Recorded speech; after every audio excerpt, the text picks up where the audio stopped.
मेरे प्यारे प्यारे students, welcome to the session. इस सेशन में हम 7 सितंबर शिफ्ट 1 में आए हुए डीआई के सारे 20 क्वेश्चन, सारे 4 सेट्स को डिस्कस करेंगे, डिटेल में सॉल्यूशन समझेंगे। चलो सेशन को स्टार्ट करते हैं। और अगर अब तक चैनल को तुमने सब्सक्राइब नहीं किया है तो जरूर से कर लेना। चलो, पहला सेट है हमारा पाई चार्ट बेस्ड।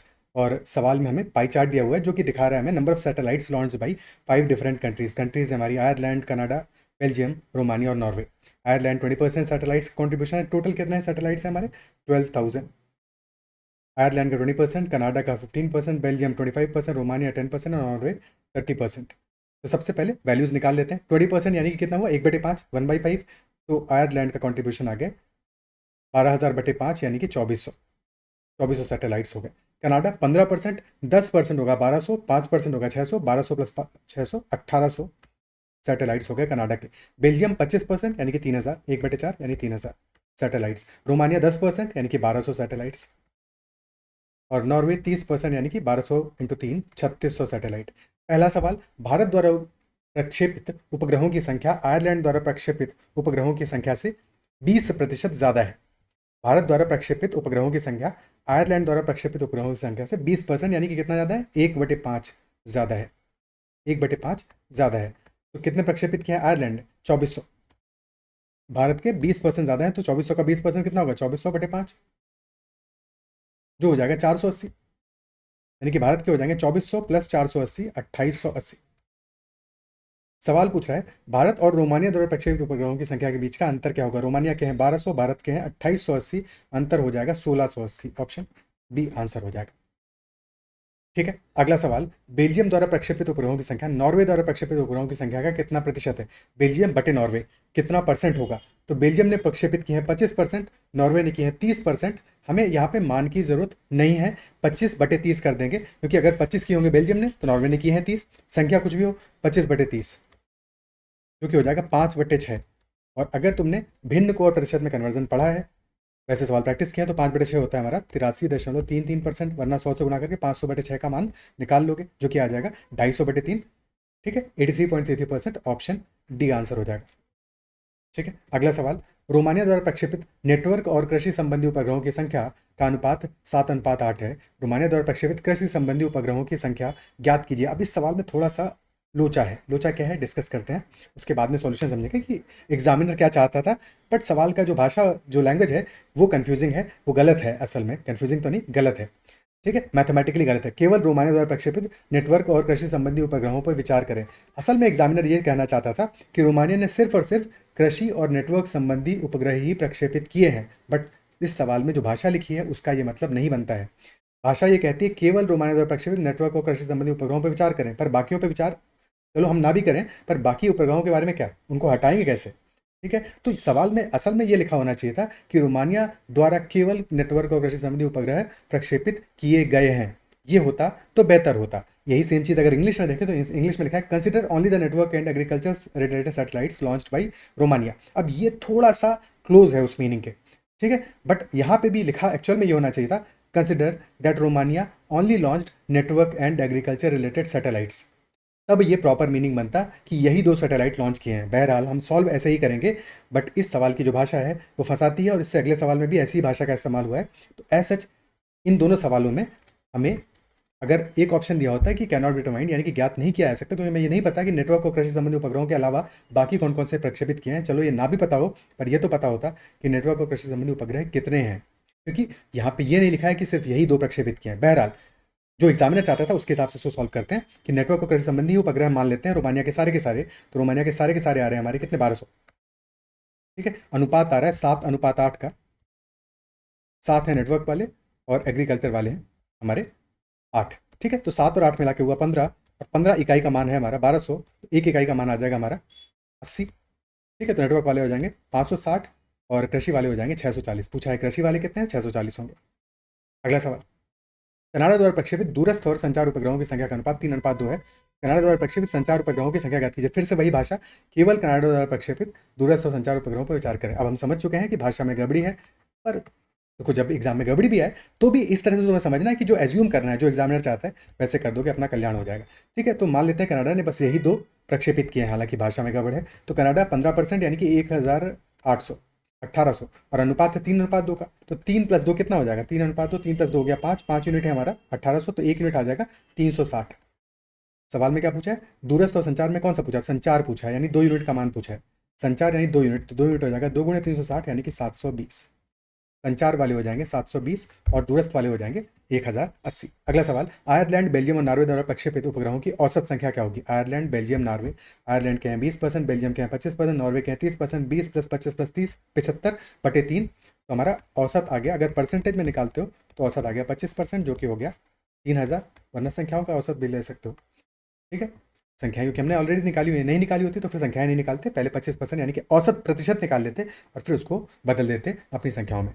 तो इस तरह से हमारे पहले सेट के सारे क्वेश्चंस कंप्लीट हो गए। अब अगले सेट पे चलते हैं, नेक्स्ट सेट पे चलते हैं। अगला सेट है हमारा, company XYZ organised a workshop, number of people and ratio of male and female register for a workshop from different cities. ये हमें दिया हुआ है, तो हमें शहर दिए हैं बेंगलोर, दिल्ली, चेन्नई, हैदराबाद, पटना और नागालैंड। कार्यशाला के लिए पंजीकरण, रजिस्ट्रेशन कितने लोगों ने किया है, 1200, 950, 1800, और इस तरह से सारी संख्याएं दी हैं। और फिर हमें पुरुष और महिलाओं का अनुपात हर एक शहर के लिए दिया हुआ है। बहुत ही आसान आसान संख्याएं हैं यहाँ पे, तो सवाल में कोई ऐसी मुश्किल नहीं आने वाली है, क्योंकि पुरुष और महिला का अनुपात जैसे 5:7 दिया है हमें बेंगलुरु के लिए, और कुल 1200 है, 5 और 7 मिला के हुआ 12, 12, तो 12 यूनिट की वैल्यू 1200 है, 1 यूनिट की वैल्यू आ जाएगी 100, यानी कि 500 आ जाएंगे पुरुष। पुरुष को बाईं तरफ लिख लेते हैं और महिलाओं को दाईं तरफ, 500 और 700। ऐसे ही दिल्ली के लिए बात करें तो 950, 11 और 8 मिला के कितना हो रहा है, 19 यूनिट। 19 यूनिट की वैल्यू आ रही है 950, 1 यूनिट आ जाएगा हमारा कितना, 50। 19×5 = 50 आ गया, तो 50 × 11 550 हमारे हो जाएंगे पुरुष दिल्ली से, और 400 हो जाएंगी महिलाएं। 3 और 6 मिला के हुआ 9 यूनिट चेन्नई के लिए, और 9 यूनिट की वैल्यू आ जाएगी 1800, 1 यूनिट आ जाएगा हमारा 200 के बराबर। 200 × 3 600 हो जाएंगे पुरुष, और 1200 हो जाएंगी महिलाएं चेन्नई से। फिर हैदराबाद में 12, 13, 25, 25 बराबर 2500, 1 यूनिट बराबर 100, यानी कि 1200 और 1300। 1200 पुरुष, 1300 महिलाएं, 4, 3, 700 यानी 400 और 300, 5, 3, 8, 1 यूनिट 100 यानी 500 और 300। तो बिल्कुल आसान आसान मानते। सवाल पूछा है, हैदराबाद में महिला रजिस्टर कितनी हुई है, हैदराबाद में महिलाएं रजिस्टर, हैदराबाद में महिलाएं हुई हैं 1300।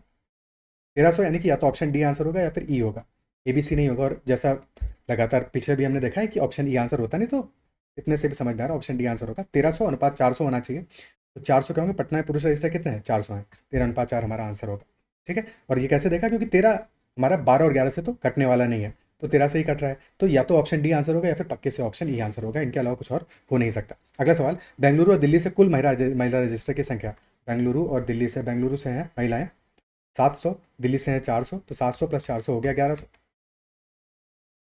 ठीक है। और पटना और नागालैंड से कुल पुरुष, पटना और नागालैंड से 900 आ रहे हैं पुरुष, 900 और 1100 में अंतर आ गया 200 का, ऑप्शन डी हमारा आंसर हो जाएगा। बेंगलुरु से पुरुष रजिस्टर की, अच्छा वैसे भी अगर हम ऑप्शंस देखते बस ये ऑप्शन ई फंसा रहा है, जो कि हालांकि किसी भी क्वेश्चन में आंसर है नहीं, तो ऑप्शन ई हमें, अगर हम उसको इग्नोर कर दें तो बाकी संख्याएं देखो, अभी तक हमने जितने ही मान निकाले, सारे के सारे मान निकाल के तुम्हें वैसे भी दिख ही रहा है ना कि कहीं पे भी हमारा या तो अंतर 50 का होगा, 100 का होगा, 150 का होगा, 200 का होगा, पर 50 के मल्टीपल में होगा। अंतर हमारा 17, 19, 23 नहीं हो सकता है, क्योंकि सारी जो हमारी संख्याएं हैं वो या तो देखो 500, 700, 400 इस तरह की संख्याएं हैं, यानी कि 100 से विभाजित हो रही है या फिर 50 से विभाजित हो रही है। तो अंतर हमारा ना तो 211 आ सकता है, ना तो 215 आ सकता है, ना तो 259 आ सकता है, तो सिर्फ और सिर्फ 200 आ सकता है। तो अगर तुमने इतना भी देख लिया होता तो भी तुम्हें पता है कि ऑप्शन डी ही आंसर होने वाला है, कुछ और हो ही नहीं सकता जो सवाल पूछा है उसके लिए। बेंगलुरु से पुरुष पुरुष रजिस्टर की कुल संख्या जो कि है 500, नागालैंड से महिला रजिस्टर की कुल संख्या का कितना प्रतिशत है, तो नागालैंड से 300 है, 500/300 यानी कि 5/3 हुआ, तो क्या हो गया, एक सही 2/3, यानी कि 100% + 66.66%, 166.66%, ऑप्शन सी अपना आंसर हो गया, ठीक है। अगला सवाल, चेन्नई, हैदराबाद और दिल्ली से कार्यशाला के लिए पंजीकृत लोगों की औसत संख्या क्या है। चेन्नई, हैदराबाद, दिल्ली पंजीकृत औसत संख्या 1800, 2500 और दिल्ली 950, ठीक है। 18, 25, 43, 900, 5250/3, जो किया जाएगा 17 × 51, तो 1750 ऑप्शन, ठीक है। ओके, अगले सवाल पे चलते हैं।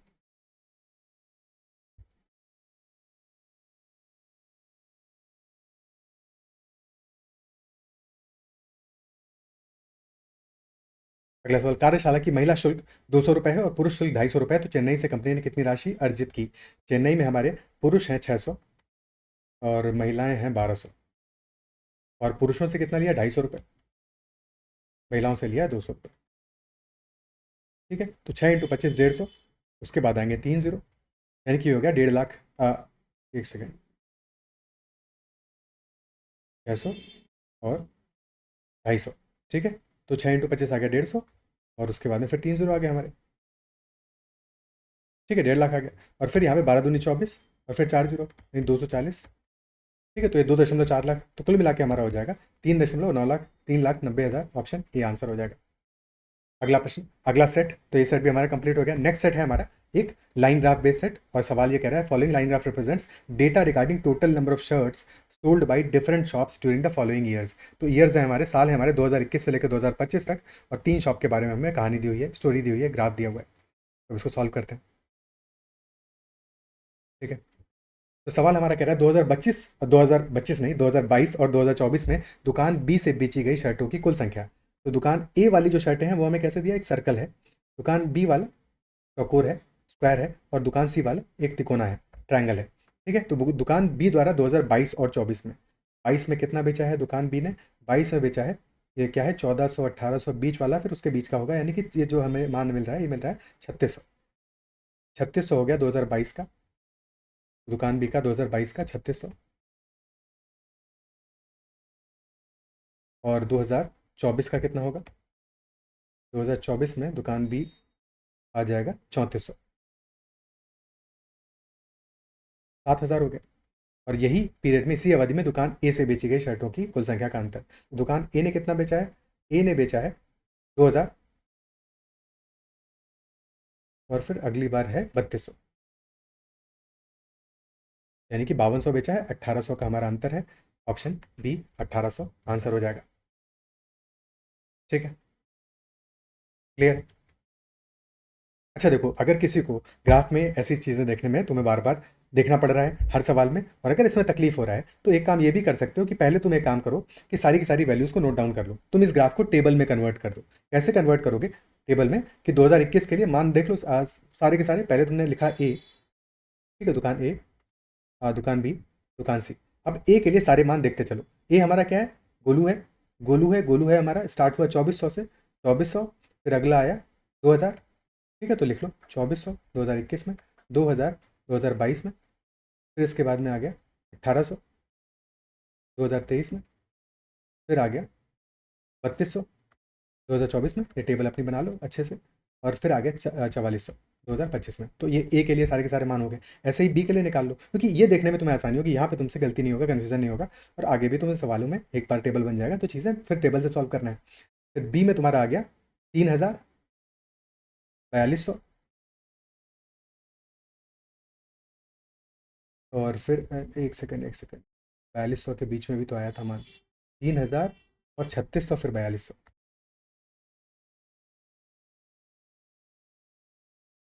3600, 4200, और फिर आ गया हमारा 3400, और आखिर में 1800।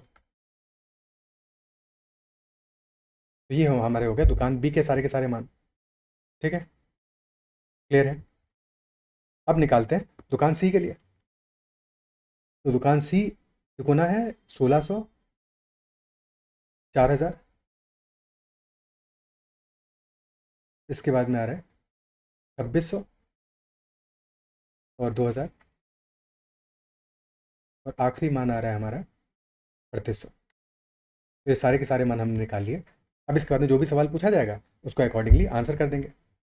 तो सवाल पूछा गया हमारा 2022 में सभी दी गई दुकानों से बेची गई शर्टों की कुल संख्या का औसत क्या होगा 2022 का, ठीक है। तो कुल कितना आ रहा है 2022 में, 4000, 3600 प्लस 2000, ये आ रहा है पूरा, आ रहा है 9600। औसत आ जाएगा 9600/3, यानी कि 3200।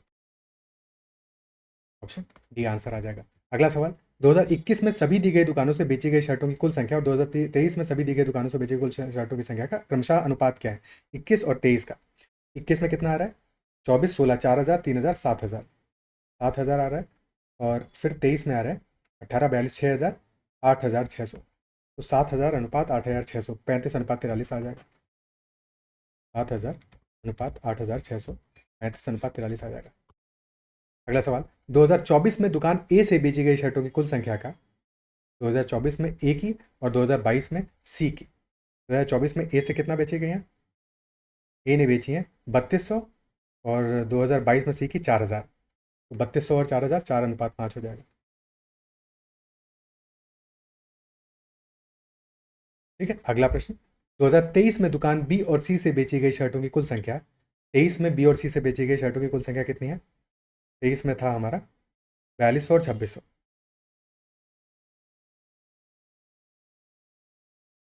यानी कि 6800। 2025 में इन्हीं दोनों दुकानों बी और सी से बेची गई शर्टों की कुल संख्या कितनी है 2025 में? 1838। ये मिला के आ रहा है 5600। तो 5600 का कितना प्रतिशत होगा? 6800। कितना ज़्यादा है? 1200 ज़्यादा है। ठीक है, 1200 ज़्यादा है, तो लगभग लगभग ये 20% के आसपास आ रहा है, क्योंकि 5600 का 10% होगा 560, 20% होगा। इसका दो गुना 1120 और 80 और है, 80 यानी कि लगभग लगभग 1.5%, तो 121 दशमलव कुछ परसेंट। ऑप्शन बी हमारा आंसर आ जाएगा। अदरवाइज अनुपात निकालते तो आता 68/56, 4 से जाएगा, ये हो जाएगा 17/14, यानी कि एक सही 3/14, और 1/14 होता है हमारा 7.14%, तो 3/14 हो जाएगा 21.42%। एग्जैक्टली निकालना होता तो ये होता 121.42%। ठीक है, बहरहाल यहाँ पे लगभग निकालना था, 121% हमारा ऑप्शन बी आंसर होगा। ठीक है, क्या ये क्लियर है? आई गेस ये इस सेट का लास्ट सवाल था। बिल्कुल। तो अब अगले सेट पे चलते हैं। लास्ट सेट हमारा टेबल शो कर रहा है हमें total number of voters in 5 different towns. 5 अलग अलग टाउन है, A B C D E, वहाँ का हमें 5 डिफरेंट टाउन्स का total number of voters show कर रहा है, टोटल जितने वोटर्स हैं, percentage of voters who do not vote and percentage of female out of total person who have voted. अब इस सवाल में अगेन हिंदी में समस्या होगी, क्योंकि हमें सवाल क्या दिया है? कुल मतदाता। कुल मतदाता जो है शहरों में, ठीक है, ये वो लोग नहीं है जिन्होंने मतदान किया है, ये वो लोग हैं जो कि वोटर लिस्ट में हैं। ठीक है, जो वोटर लिस्ट में है। तो पहले वाला जो हमारा रो है, कॉलम है, पहला कॉलम, वो हमें कुल मतदाता जो वोटर लिस्ट में है, टोटल वोटर्स इन लिस्ट, ये बता रहा है। ठीक है, थोड़ा सा ये ज़्यादा स्पेसिफिक होना चाहिए था, क्योंकि यहाँ पे कन्फ्यूजन इस सवाल में हो सकता है। फिर आगे मतदान न करने वाले मतदाताओं का प्रतिशत, तो चलो ये समझ आता है 15%, 20%, 18%, 12%, 6%, इन लोगों ने मतदान नहीं किया है। बढ़िया। फिर है कुल मतदाताओं में से महिला मतदाताओं का प्रतिशत। यहाँ पे मुझे समस्या है, हिंदी में जो बात लिखी है इससे ये क्लियर नहीं होता है कि ये कुल मतदाता ये वाले हैं, या फिर कुल मतदाता माइनस मतदान न करने वाले वो वाले हैं। तो हिंदी में यहाँ पे समस्या है, जबकि इंग्लिश में साफ लिखा है percentage of females out of total voters voted. Total voters नहीं, टोटल वोटर्स वोटेड, जिन्होंने वोट किया है उनमें एक परसेंटेज ऑफ फीमेल। तो यहाँ पे भी लिखा होना चाहिए था कुल मतदाता जिन्होंने मतदान किया उनमें से महिला मतदाताओं का प्रतिशत। तो ये सवाल में समस्या है, हिंदी में ये चीज़ गड़बड़ लिखा हुआ है, गलत लिखा हुआ है। हम सॉल्व करेंगे इसको सही तरह से, बट ये इस सवाल के साथ समस्या है, और अगर ये बात ही नहीं समझ पाओगे तो जाहिर सी बात है कि आगे सवालों में तुमसे गलती होगी। तो ये भाषा यहाँ पे भी सही लिखा हुआ होना चाहिए था। ठीक है, अब इसको सॉल्व करते हैं। तो कुल मतदाता हमारे हैं 30,000, और मतदान न करने वालों का परसेंटेज है 15%, 20% वगैरह वगैरह। पहला सवाल है शहर बी से मतदान करने वाले पुरुषों और महिलाओं का अनुपात क्या होगा? मतदान करने वाले पुरुषों और महिलाओं का अनुपात। ठीक है, तो उसके संख्या नहीं निकालनी है, हमें क्या पता है शहर बी में 45% जिन्होंने मतदान किया है उनमें से 45% क्या है? महिलाएं हैं। मतदान करने वालों में से 45% क्या है? महिलाएं हैं। और 45% कितना होता है? 45/100, यानी कि 9/20 होता है, यानी कि 20 में से 9 महिलाएं हैं। ये 20 कौन है? जिन्होंने मतदान किया है। तो अगर 20 में से 9 हमारी महिलाएं हैं, फीमेल्स हैं, तो बचे हुए 11 क्या होंगे? मेल होंगे।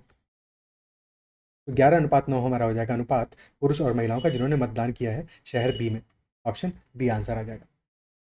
शहर भी है, ऑप्शन बी आंसर होगा। ठीक है, तो हमारा आंसर हो जाएगा 11:9। और कुछ भी करने की जरूरत है, संख्या यहाँ पे निकालने की हमें कतई कोई जरूरत नहीं है। अगले सवाल पे चलते हैं। यदि शहर बी से मतदान न करने वाले पुरुषों और महिलाओं का अनुपात 5:4 है, तो शहर बी से कुल पुरुष महिलाओं और कुल महिला मतदाताओं का अनुपात क्या है? अब ये सवाल एक प्रॉपर एक हमारा रेशियो का, अनुपात का सवाल है। ठीक है, पूछा इस तरह से गया है, बट यहाँ पे हमें अनुपात का इस्तेमाल करना है, क्योंकि हमें क्या पता है? हमें ये पता है कि शहर बी से 20% लोगों ने मतदान नहीं किया है, 80% ने मतदान किया है। ठीक है, तो 20% वो लोग हैं जिन्होंने वोट नहीं किया है, नॉट वोटेड, और 80% हैं जिन्होंने वोट किया है। और जिन्होंने वोट नहीं किया है, हमें वहाँ पे अनुपात पता है महिला और पुरुष का। वहाँ पे अनुपात क्या आ रहा है? सेकंड, थोड़ा सा स्पेस देते हैं, क्योंकि अभी इसको सॉल्व करना पड़ेगा। तो जिन्होंने वोट नहीं किया है वहाँ पे हमारा अनुपात आ रहा है 5:4, पुरुष और महिला का 5:4। और जिन्होंने वोट किया है उनका अनुपात क्या है? उनका तो अभी निकाला हमने, 45% महिला है, यानी कि 11:9। ठीक है, तो 11 और 9 मिला के हमारा कितना हो जा रहा है? ये मिला के हो जा रहा है 20, 11 + 9 20, 5 और 4 मिला के हो जा रहा है 9। सबसे पहले जब भी अनुपातों को हमें आपस में तुलना करनी है, कंपेयर करना है, तो क्या करोगे, पहले बराबर करोगे। ठीक है, तो यहाँ पे आ रहा है 9, यहाँ पे आ रहा है 20, तो दोनों को बराबर करने के लिए क्या करें, 20 और 9 का लासा पालोगे, जो कि आ जाएगा 20 गुणे 9। तो पहले वाले में गुणा कर दो 20 से, दूसरे वाले में गुणा कर दो 9 से। अब ये दोनों बराबर हो गए, लेकिन इनको बराबर नहीं रखना है। जिन्होंने वोट नहीं किया वो 20%, जिन्होंने वोट किया है वो 80% है, यानी कि 20:80, 1:4 है। उनका असली अनुपात 1:1 नहीं है। अगर 1:1 होता तब फिर इतना काफी था। ठीक है, और क्योंकि 20 यहाँ पे गुणा किया, क्योंकि 9 यहाँ पे गुणा किया, तो यही हम अंदर अनुपात में गुणा करेंगे। पर पहले बात थोड़ा सा आसान कर लें। तो 20 और 9 से गुणा तो कर चुके हैं, लेकिन ये अब ये बराबर हुए। बराबर नहीं करना है, 1:4 में करना है। तो पहले वाले में गुणा करोगे 1 से, दूसरे वाले में गुणा करोगे 4 से।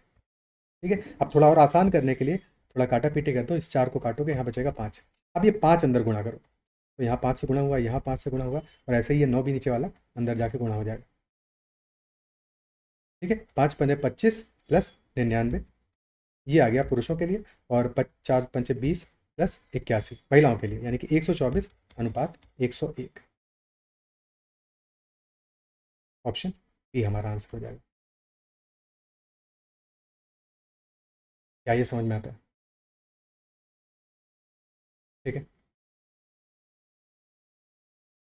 अच्छा, अगर हमने कुछ भी नहीं किया होता तब भी हमें ये पता है कि देखो, जिन्होंने मतदान नहीं किया है उनका अनुपात है 5:4, यानी कि वहाँ पे भी पुरुष ज़्यादा हैं, और जिन्होंने मतदान किया है वहाँ भी महिलाएं 45% है, यानी कि वहाँ भी पुरुष ज़्यादा हैं। तो पुरुष दोनों में ज़्यादा है। तो अगर दोनों अनुपातों में पुरुष ज़्यादा है, तो जब दोनों का अल्टीमेटली हम टोटल भी करेंगे, तो भी हमें कुल मतदाताओं में पुरुष और महिला मतदाताओं के अनुपात में क्या होगा, पुरुष ज़्यादा होंगे, महिलाएं कम होंगी। तो ऑप्शन सी तो आंसर नहीं होगा, ऑप्शन डी तो आंसर नहीं होगा, यानी कि आंसर हमारा या तो ऑप्शन ए और बी में से होगा, या फिर ई में से, यानी कि सी और डी तो आंसर नहीं होंगे। तो तब भी हम कुछ ऑप्शंस तो वैसे भी एलिमिनेट कर पा रहे हैं। क्या ये बात समझ पा रहे हैं?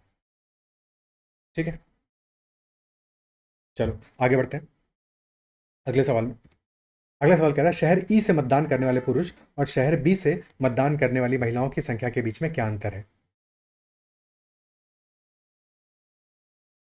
तो शहर ई से मतदान करने वाले पुरुष निकालते हैं पहले। तो शहर ई से मतदान करने वाले पुरुष, तो ई में कुल है 32,500, 6% ने मतदान किया नहीं है, और फिर 40% महिलाएं हैं। 40% यानी कि 2/5 महिलाएं हैं, तो 3/5 पुरुष होंगे। ठीक है, तो पहले तो जिन्होंने वोट किया है, किन्होंने वोट किया है, 6% ने वोट नहीं किया है। तो 32,500, ठीक है, गुणे, वोट किया है किन्होंने 94% ने, 94/100 गुणे, अब पुरुष हैं 3/5। तो ये हमारी संख्या आ जाएगी। ठीक है, पहले तो 100 से काटोगे, 2 जीरो गए, 5 से काटा 325 को, 5 से काटा तो ये आ गया 65। अब गुणा करना है, 65 × 94 × 3। हालांकि ये थोड़ी सा कैलकुलेशन तुम्हारे लिए टिपिकल हो गया। ठीक है, 65 × 94 × 3 तब मान निकलेगा नहीं। ठीक है, तो चलो निकालते हैं। तो 65 × 94 × 3, तो ये आ गया हमारा 65 चौको 260, 0 26, 65 585 और 26 611 × 3, तो ये आ गया 18,330। ठीक है, हालांकि ज़्यादा बेहतर ये होता कि पहले हम 6% घटा देते, 32,550 में से 6% घटा देते, क्योंकि 94 से गुणा करने से आसान है कि 6 घटा दो, भाई वो ज़्यादा आसान है। जैसे मान लो, या फिर ये कर सकते थे कि 65 में गुणा कर दो 3 का, 65 तिहाई हो जाएगा 195। ठीक है, तो 100 से करते 19,500 होता। ठीक है, तो अब 195 को 6 से गुणा करके घटा दो, 195 × 6 कितना आ जाएगा। ठीक है, 19 छक्का 114, 1140 और 1170। तो ये ज़्यादा आसान हो जाएगा बजाय कि 94 से गुणा करने के। क्लियर है? 18,330 हमारी संख्या आ गई पुरुष मतदाताओं की शहर ई से। शहर बी से मतदान करने वाली महिलाएं, तो बी में हमारे 20% ने वोट नहीं किया, तो 13,500 का 1/5 ने वोट नहीं किया, 4/5 ने वोट किया है, गुणे 4/5 गुणे 45% महिलाएं हैं, तो यानी कि 9/20, 20×5 = 100, 2 जीरो गए, 135 × 4। ठीक है, ये आ जाएगा 540 × 9, 540 × 10 10 होता है 5400, 5400 - 540, देखिए 5,000 - 140, तो 4,860। अंतर निकालना है 4,860 और 18,330 का। तो 18,330 - 5,000 करोगे तो आ जाएगा 13,330, और 140 और घटाना है 13,330 में से। एक सेकेंड, ठीक है, 13,330 और 140 और घटाएं, 140 और घटाएंगे क्या, 140 जोड़ना पड़ेगा, क्योंकि 5,000 घटाया ना हमने, तो अभी 13,330 आया। असल में घटाना था 4,160, तो ज़्यादा घटा दिया, तो 140 जोड़ोगे, 13,330 + 140, 13,470। ऑप्शन डी आंसर आ जाएगा। ठीक है, अगला सवाल। हाँ बढ़ गया। अगला सवाल, शहर ए बी और सी से कुल कितने लोगों ने मतदान किया है? अच्छा, ए का भी निकालना पड़ेगा। ए का कितना आएगा? 30,000 में से घटाना है हमें 15%। ठीक है, 15% घटाओगे यानी कि 4,500 घटाओगे तो 25,500 हो गया ए से। शहर बी से वैसे इतना सब निकाल लेंगे तो एक बार पहले ही निकाल लेते। 13,500 का 20% होगा, 2700 घटा दोगे 10,800 आ जाएगा। और फिर शहर सी से 18% ने नहीं किया है तो 18% कितना आएगा? 20% आता है 5600। 20% निकालो, 18% कैसे आएगा? 20% माइनस 2%, जो संख्याएं हमारे निकालना आसान है वैसे ही कैलकुलेशन करेंगे। 20% आ जाएगा 5600। 5600 में घटा दो 560। इन्होंने मतदान नहीं किया, ये हो गया हमारे 5,040। घटा दोगे 28,000 5,000 घटाया 23,000, 40 और घटा के 22,960। अब इन सबको जोड़ दो, 22 10 32 25, 57,000 आ गया। 57,000 में 1,300 जोड़ा, 58,300 और फिर 960, 59,300 माइनस 40, 59,260। कैसे किया? देखो हमने ये किया, पहले जोड़ा 25 10 यानी 1,000 वाले। ठीक है, 25 10 35 22, 57,000 हो गया। उसके बाद में जोड़ा 500 800 1300, और 1300 में 960 जोड़ना है तो 1300 में 1,000 जोड़ के 40 घटा देंगे तो 2300 माइनस 40 यानी कि 2260, 59,260 हो। ठीक है, अगला सवाल, शहर ए सी और ई से मतदान न करने वाले मतदाताओं की औसत संख्या। ए से मतदान न करने वाले हैं 4500, सी से मतदान न करने वाले अभी निकाले थे 5,040, और ई से मतदान न करने वाले 6% है, 3 छक्का 1,800, 1,950,